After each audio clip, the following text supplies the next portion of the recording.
Tidbits from TNT, Friday, August 22, 2025. Listen to the full version on the official dinarreport.com blog and become our supporter on Patreon. TNT. Tishwash. Trade. Iraq has completed the technical files to join the World Trade Organization. Minister of Trade Athir Dawood al-Ghariri announced that Iraq has completed the technical requirements for joining the World Trade Organization after 2 decades of challenges. Al-Ghariri stated in a statement that Iraq has completed all the technical files required to join the World Trade Organization. After a negotiating process that spanned more than 20 years, during which Iraq faced numerous challenges and delays. The minister explained that this achievement was accomplished during the term of the current government through intensive, qualitative efforts that surpassed what was accomplished in all previous stages combined, stressing that Iraq is now in an advanced position, paving the way for fulfilling the requirements for full membership. Al-Ghariri explained that the national team concerned with accession, in coordination with the relevant ministries and sectoral bodies, and in partnership with international institutions, completed the review and update of all technical files, which included the Foreign Trade System Memorandum, the Legislative Implementation Plan, Agricultural Support Tables, the Import Licensing File, Customs Valuation, in addition to the Sanitary and Phytosanitary (SPS), and Technical Barriers to Trade (TBT) files. He continued, the team also prepared accurate answers to 175 questions and inquiries submitted by the member states of the organization. While the Iraqi customs system was updated to the latest version in line with international standards and enhancing Iraq's readiness for the next stages.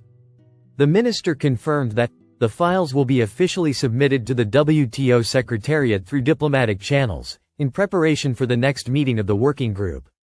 Al-Ghariri concluded by saying, what has been achieved is the fruit of the government's extensive support, continuous coordination with all ministries and national institutions, and the efforts of the Department of Foreign Economic Relations in leading this strategic path, with the goal of strengthening Iraq's position in the global trading system, serving its national economy, and achieving sustainable development. Tishwash. Al-Sudani and the Venezuelan ambassador discuss activating memoranda of understanding and agreements related to air transport. Prime Minister Mohammed Shia al-Sudani discussed bilateral relations and ways to enhance them in various fields, including cooperation within the framework of OPEC, with the Venezuelan ambassador to Iraq, Arturo Anibal Cacas Ramirez, on Thursday.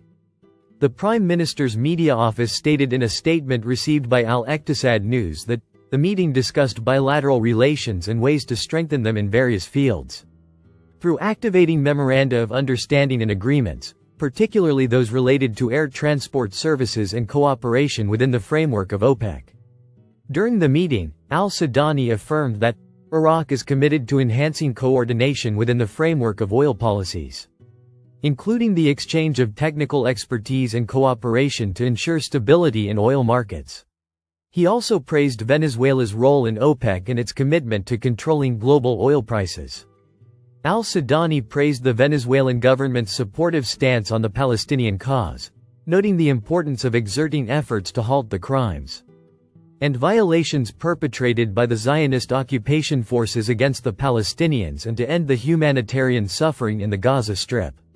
For his part, the Venezuelan ambassador conveyed the greetings of the President of the Republic of Venezuela to the Prime Minister, his desire to strengthen bilateral relations, and his appreciation for Iraq's role in peacemaking and maintaining international stability and peace, especially in light of the progress and prosperity the country is witnessing in the areas of security, economy, reconstruction, and development. Tishwash. Norwegian company resumes oil production in the Kurdistan region. A Norwegian company has resumed oil production in the Kurdistan region, after a nearly month-long shutdown following drone attacks on several fields in the region. Norwegian oil company DNO announced on Thursday, August 21, 2025, the resumption of oil production at its Tak and Pashkabir fields in the Kurdistan region of Iraq, after it was halted last month due to drone attacks in the region. Shares of the Norwegian company, which also raised its dividend on Thursday, rose 11.6% in morning trading.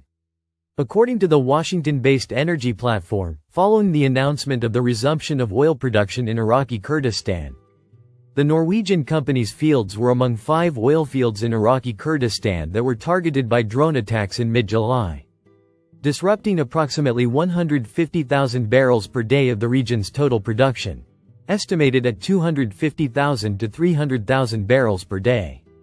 The company resumed production from the Tak field in early August on a trial basis, while production from the Beshkabir field resumed later in the month, DNO said in a statement accompanying its second quarter earnings report.